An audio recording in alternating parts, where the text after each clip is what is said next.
Bonjour les amis, bonjour à tous, bienvenue dans Un jour une carte.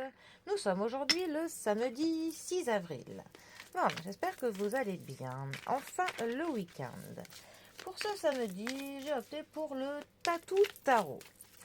Alors, voyons voir ce que ce tarot tatoué a à nous annoncer pour ce début de week-end. Alors,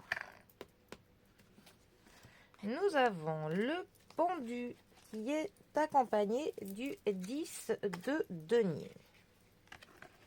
Alors, le pendu, 12e arcane majeur du tarot. Le pendu est la carte qui représente les personnes qui bossent dans le social, dans de l'humanitaire et dans le domaine de la santé. C'est une carte qui est plutôt lente. Lorsqu'elle sort dans un tirage, on dit quand même que les choses se ralentissent. Il y a parfois certaines choses qui stagnent. Les choses se font attendre.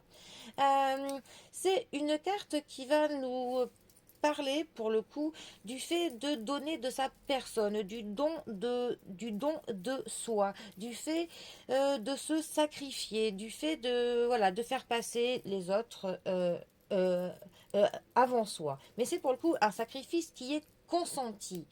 Quand cette carte, pour le coup, est mal positionnée, c'est un sacrifice où on n'a pas vraiment le choix que de se sacrifier. C'est quand même toujours une carte qui conseille quand même de ne Enfin, de faire passer les personnes avant soi, c'est bien, mais il ne faut quand même pas que l'on s'oublie, parce qu'on ne peut pas, pour le coup, voilà, donner de l'aide pour tout le monde si on ne prend pas quand même du temps pour soi-même. C'est important. Euh, la carte du pendu nous parle quand même aussi de l'introspection, de la nécessité de prendre du temps pour soi. Ensuite, c'est aussi une carte qui va nous parler d'une période qui est transitoire. Aussi d'une période où l'on se réadaptera. Ça peut nous parler pour le coup voilà, de sortir de quelque chose qui a été difficile et qu'on est en train de se reconstruire, de se refaire. Euh, c'est aussi une carte qui peut nous parler d'un amour qui est statique. Ça peut aussi nous parler que l'on change certaines priorités et aussi que l'on abandonne le contrôle. Et enfin, c'est aussi une carte qui peut nous parler de paradoxe. Alors, avec ça, les deniers. Alors, la famille des deniers, ça va nous parler de l'argent, des finances, de tout ce qui est du domaine du matériel. Le 10 de denier, lui, c'est plutôt une carte qui est positive, hein. C'est une carte qui va nous parler de la belle vie, de la sécurité financière, de la richesse même.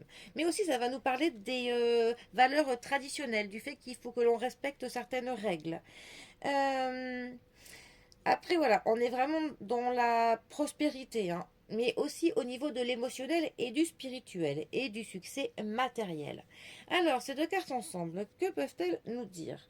Eh bien, ça peut nous dire qu'on est dans une période transitoire, pour le coup, que voilà, on va aller vers quelque chose de mieux, que l'on transite petit à petit vers la sécurité matérielle et peut-être vers même plus de la richesse, voire.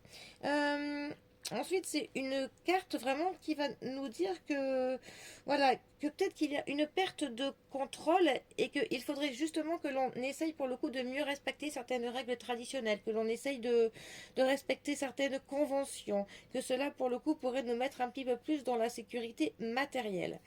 Euh, Sinon, ça peut aussi nous parler de la quête de la richesse qui se fait attendre, du fait qu'on a un peu l'impression que les choses stagnent, que c'est voilà, que les choses sont longues à attendre. Sinon, ça peut aussi nous parler du fait de devoir se sacrifier soi pour les autres, mais au niveau du matériel, de faire passer les autres avant soi sur le plan financier et le plan matériel. Voilà. Bon, voici quelques exemples parmi tant d'autres. Bon, sur ce, eh bien, je vous souhaite un très bon samedi. Profitez bien du week-end et je vous dis à demain pour un prochain tirage. Allez les amis, à bientôt. Bisous à tous.